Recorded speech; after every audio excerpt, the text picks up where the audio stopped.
താന്തോന്നി തുരുത്തിലേക്ക് പോകാം. എത്രയോ വർഷങ്ങളായി നമ്മൾ കേട്ട് മടുത്ത ഒരു പ്രശ്നമാണ്. അവിടെയുള്ള മനുഷ്യരുടെ വെള്ളപ്പൊക്കത്തിന് ഇതുവരെ പരിഹാരം കണ്ടിട്ടില്ല.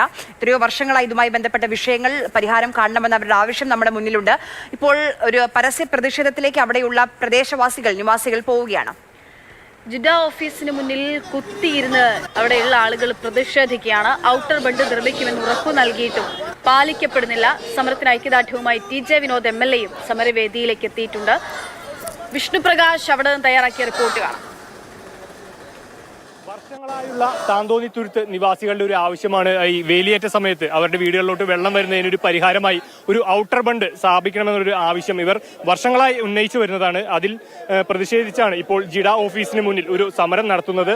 ഇപ്പോൾ കഴിഞ്ഞ 3 ദിവസത്തോളമായി ഇവരുടെ രാവിലെ വീടുകളിലോട്ട് വെള്ളം കയറുന്ന ഒരു സാഹചര്യം ഉണ്ടായിരുന്നു ഈ വേലിയേറ്റ സമയമായതിനാൽ. അപ്പോൾ ഈ വെള്ളം കയറി ഇവർക്ക് വീടുകളിൽ ഒന്നും താമസിക്കാൻ പറ്റാത്ത ഒരു സാഹചര്യം, കുട്ടികളടക്കമുള്ളവർക്കും വിദ്യാർത്ഥികൾക്കെല്ലാം സ്കൂളിൽ പോകുന്നതിനെല്ലാം ഒരു അസൗകര്യം ഉണ്ടാകുന്ന ഒരു സാഹചര്യമാണ് ഉണ്ടായത്.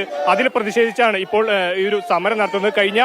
കഴിഞ്ഞ മാസവും ഇതുപോലെ തന്നെ ഒരു സമരവുമായി ഇവർ രംഗത്തെത്തിയിരുന്നു. പിന്നീട് കളക്ടറും അതുപോലെ തന്നെ ജിഡ അധികാരികളും എല്ലാം നേരിട്ടെത്തി ഈ സമരത്തിൽ ഒരു പിന്മാറ്റം വേണം, അല്ലെങ്കിൽ അവർക്ക് ശാശ്വതമായ ഒരു പരിഹാരം ഉണ്ടാകുമെന്നുള്ളൊരു ഉറപ്പ് നൽകിയിരുന്നതാണ്. എന്നാൽ അതെല്ലാം പാലിക്കപ്പെട്ടില്ല. അത് ലംഘിക്കപ്പെട്ടതിന്റെ ഒരു അമർഷത്തിലാണ് ഇപ്പോൾ ഈ ജനങ്ങൾ. 60ഓളം വരുന്ന കുടുംബങ്ങൾ ഈ താന്തോന്നി തുരുത്തിൽ താമസിക്കുന്നുണ്ട്. അപ്പോൾ ഇന്നലെ രാത്രി വന്നപ്പോൾ ഇന്ന് രാവിലെ പുലർച്ചെ 3 മണിയോടുകൂടി ഇവരെല്ലാം കുടുംബം വിട്ട് ഈ ജിഡ ഓഫീസിന്റെ കൊച്ചിയിലുള്ള ഗോശ്രീ ഐലൻഡ് ഡെവലപ്മെന്റ് അതോറിറ്റി ഓഫീസിന് മുന്നിൽ എത്തി ഈ ഒരു സമരം ആരംഭിക്കുകയാണ്. കഴിഞ്ഞ മാസം ഒരു ചർച്ച നടത്തിയപ്പോൾ ഈ കളക്ടറും അതുപോലെ CRZ അംഗങ്ങളും അതുപോലെ ജിഡ അധികാരികളും എത്തി ഇത്തരത്തിൽ ഇവർക്കൊരു ശാശ്വതമായ ഒരു പരിഹാരം ഉണ്ടാവും, നവംബർ 30-നകം ഒരു ഈ ഔട്ടർ ബണ്ട് നിർമ്മിക്കാനുള്ള ഒരു സാഹചര്യം തുടങ്ങുമെന്ന് പറഞ്ഞു. എന്നാൽ അതിനുശേഷം ഈ യാതൊരുവിധ പുരോഗമനവും അല്ലെങ്കിൽ അതിൽ മുന്നോട്ട് പോവാത്ത ഒരു സാഹചര്യം വന്നതോടുകൂടിയാണ് ഇപ്പോൾ ഈ ആളുകൾ സമരത്തിൽ ഏർപ്പെട്ടിരിക്കുന്നത്.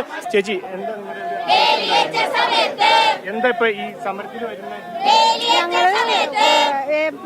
ഒരുപാട് നാളായി വെള്ളം കയറി വീടുകളിലൊക്കെ വെള്ളം കയറി ജീവിക്കണം. ഞങ്ങളുടെ അവസ്ഥ കണ്ടിട്ടാണ് ഞങ്ങൾക്ക് ഈ ഔട്ടർ ബണ്ട് പണിത് തരാന്ന് പറഞ്ഞു. ഞങ്ങളോട് പറഞ്ഞിട്ടാണ് ഞങ്ങളിപ്പോ അതിന് വേണ്ടി 12 കൊല്ലം ഞങ്ങൾ ഇതിന് വേണ്ടിയിട്ട് ഞങ്ങളെ പറ്റിക്കണേണ് പറഞ്ഞു സത്യം പറഞ്ഞാല്. കുട്ടികളൊക്കെ ഉണ്ടല്ലോ, അവർക്ക് സ്കൂളിലൊക്കെ പോകാനായിട്ട് വീട്ടിൽ വെള്ളം കയറുമ്പോ എങ്ങനെ ഒരു അവസ്ഥ വരുന്നത്? വീട്ടില് വെള്ളം കയറുമ്പോ ആർക്കും പോകാൻ പറ്റില്ല, പഠിക്കാനൊന്നും പോകാൻ പറ്റില്ല പിള്ളേർക്ക്. ഏറ്റവും താഴ്ന്ന വീടുകളിലൊക്കെ വെള്ളം കയറി ബുക്കുകളൊക്കെ നനഞ്ഞൊക്കെ പോകും. പിന്നെ ഭക്ഷണം ഉണ്ടാക്കി കഴിക്കാനൊക്കെ ഒന്നും പറ്റൂല. അപ്പൊ പിള്ളേര് പോകൂല പഠിക്കാനായിട്ട്. സമരം ഇനിയിപ്പോ എങ്ങനെ മുന്നോട്ട് കൊണ്ടുപോകാനാ? ഞങ്ങള് ഈ ഔട്ടർ ബണ്ട് കെട്ടി തന്നെ വരെ സമരം ചെയ്യുന്നതാണ്. 2012 പാസ്സായതാണ്. അത് പാസ്സാക്കിയത് പൈസ വെച്ച് അത് ഔട്ടർ ബണ്ട് ശരിയാക്കി തന്നെ വരെ ഇവിടെ സമരം ചെയ്യും. അതായത് പഠനമായി മുന്നോട്ട് പോകുന്ന കുട്ടികളടക്കം ഈ സമരരംഗത്തുണ്ട്.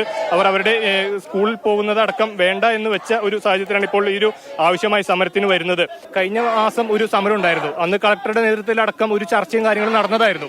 പിന്നീട് ഇപ്പോൾ എന്താണ് ഈ സമരത്തിനോട്ട് വരാനുള്ള സാഹചര്യം? അത് 19-ാം തീയതി ഞങ്ങൾ വെള്ളം കയറി ഞങ്ങൾ ഇവിടെ വന്ന് 20-ാം തീയതി കളക്ടറുടെ ക്യാമ്പ് ഓഫീസിൽ ഈ CRZ ഉദ്യോഗസ്ഥന്മാർ ഉൾപ്പെട്ട ഒരു മീറ്റിംഗ് വെച്ച് ആ മീറ്റിംഗിൽ അന്ന് തീരുമാനമെടുത്തത് 30-ാം തീയതിക്കുള്ളിൽ, കഴിഞ്ഞ മാസം 30-ാം തീയതിക്കുള്ളിൽ 10 ദിവസമാണ് പറഞ്ഞത്, 30-ാം തീയതിക്കുള്ളിൽ വർക്ക് സ്റ്റാർട്ട് ചെയ്യുക എന്നും പറഞ്ഞാണ് അവിടെ നിന്ന് പോകുന്നത്. പക്ഷെ വീണ്ടും ഞങ്ങൾക്കൊരു മറുപടി 30-ാം തീയതി ആയിട്ടും കിട്ടിയില്ല. CRZന്റെ ക്ലിയറൻസ് 27-ാം തീയതി അവരുടെ ഒരു മീറ്റിംഗ് ഉണ്ടായിരുന്നു. ആ മീറ്റിംഗിൽ ഒരു തീരുമാനം ആയില്ലെന്നാണ് ഞങ്ങൾ അറിഞ്ഞത്. വീണ്ടും കളക്ടർ ഞങ്ങൾ 6-ാം തീയതി പോയിക്കുണ്ട്, ഈ മാസം 6-ാം തീയതി. അപ്പോൾ കളക്ടർ ഇനി അവരൊരു മറുപടി കറക്റ്റായിട്ട് കൊടുത്തിട്ടില്ലെന്നാണ് കളക്ടർ ഞങ്ങളോട് പറഞ്ഞത്. CRZ വൈകിപ്പിക്കുന്നത് ഇതിന്റെ ഇടയിൽ വന്നങ്ങനെ തടസ്സം, അവരുടെ അനുമതി കിട്ടാത്തതാണ്. അപ്പൊ എന്തുകൊണ്ടാണ് ഈ സാധാരണക്കാരുടെ ഒരു സ്ഥലത്തൊരു വികസനം വരുമ്പോ CRZന്റെ പ്രശ്നം വരാം? ഇവിടെ വൻകിട മുതലാളിമാര് വന്ന് ഇവിടെ ഓരോ ദ്വീപുകളും വിലക്ക് മേടിക്കുമ്പോ അവിടെ അനുവാദം. എത്രയോ വർഷങ്ങളായുള്ള ഇവരുടെ ആവശ്യമാണ്. ഇവിടെ ഏകദേശം ഒരു 70 കുടുംബങ്ങളാണ് അവിടെ ആ തുരുത്തിൽ താമസിക്കുന്നത്. ഹൈക്കോടതിയിൽ നിന്ന് വളരെ അടുത്താണ്, മെറൈൻ നഗരത്തിൽ ആണ് ഈ പറയുന്ന ഈ താന്തോന്നി തുരുത്ത് എന്ന് പറയുന്ന സ്ഥലം. പക്ഷേ അവരുടെ ആവശ്യങ്ങൾ ഓരോ വേലിയേറ്റം വരുമ്പോഴും അവരുടെ നാട് വിഴുങ്ങി പോവുകയാണ്. പുറത്തേക്ക് പോകാനുള്ള ഒരു സംവിധാനമില്ല. ഒരു പ്രാഥമികമായ ഒരു ജില്ലാ കേന്ദ്രം പോലും ഇല്ലാത്തൊരു സ്ഥിതിയിലാണ് ആ മനുഷ്യർ അവിടെ താമസിച്ചു വരുന്നത്.